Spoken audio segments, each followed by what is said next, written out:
11 сынып, ТЖБ 490.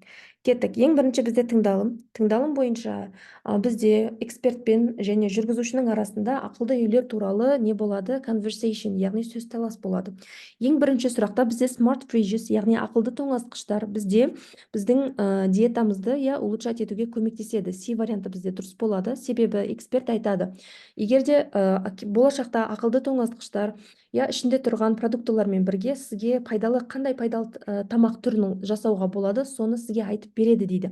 Яғни бірінші сұрақта бізде Си жауабы дұрыс болады.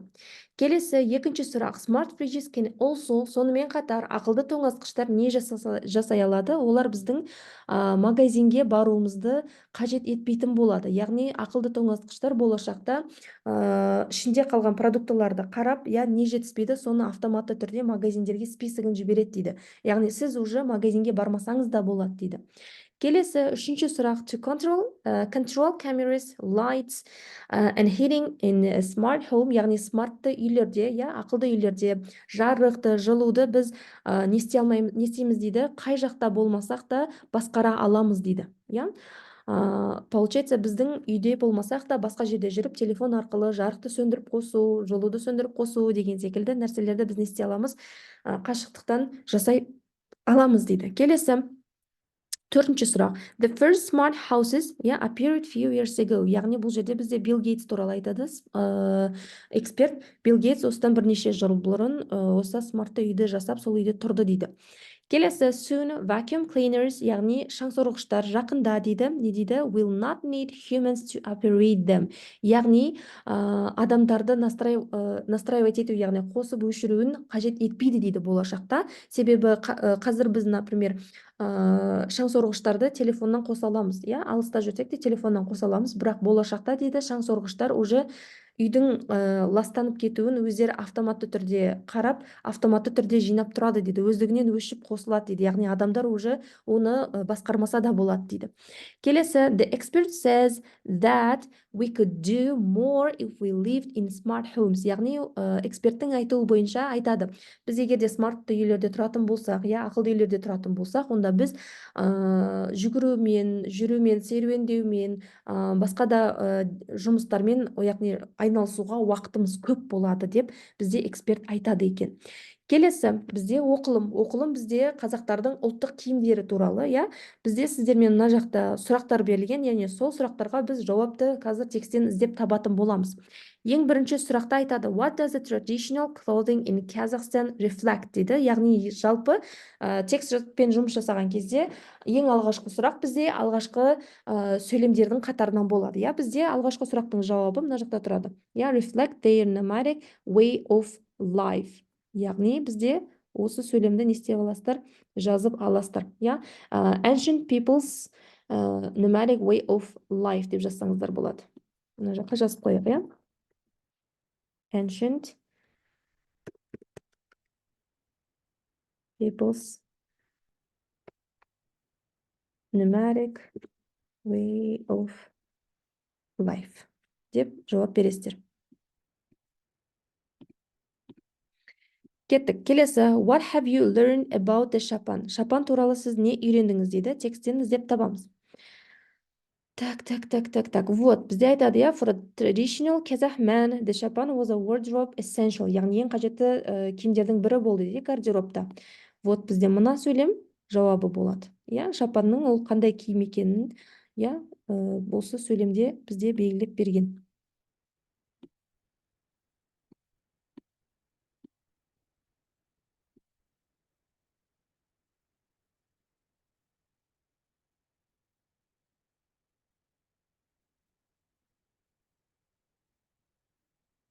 Тура осылай осы сөйлемді жазып қоюға болады.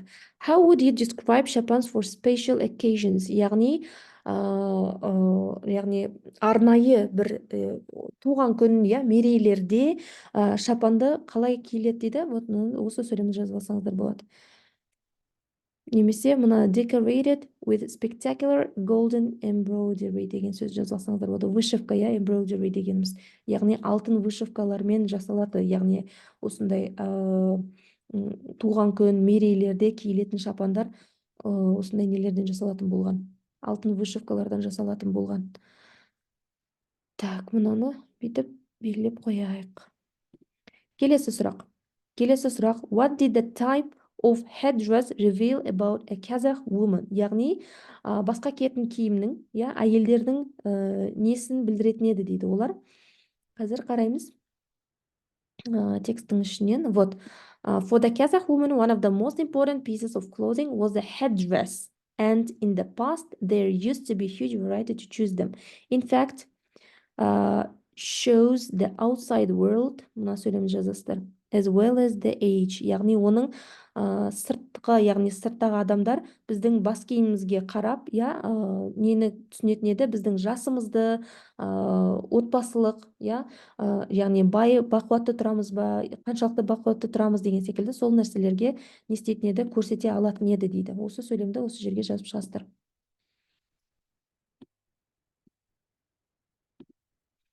Келесі, how much did some сәукелес cost in ancient times according to the text? Вот бізде сәукелелердің кейбіреулері, 100 аттың несімен, бағасымен бірдей тұратын болған дейді. Осы сөйлемді осында қоясыздар.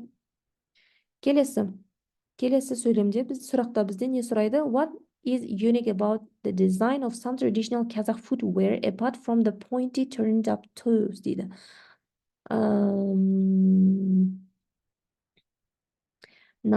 Some had been turned up while others were designed in such a way that they could be worn with comfort on either, немесе either деп болсаңыз болады, foot.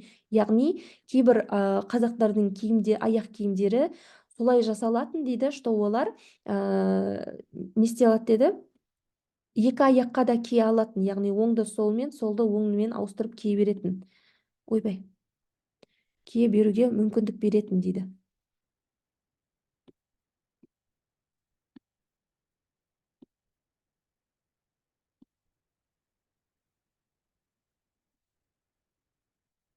Осылай бізде сіздермен талдауымыз аяқталды. Лайк басып, пікір қалдырып кетуді ұмытпаңыздар.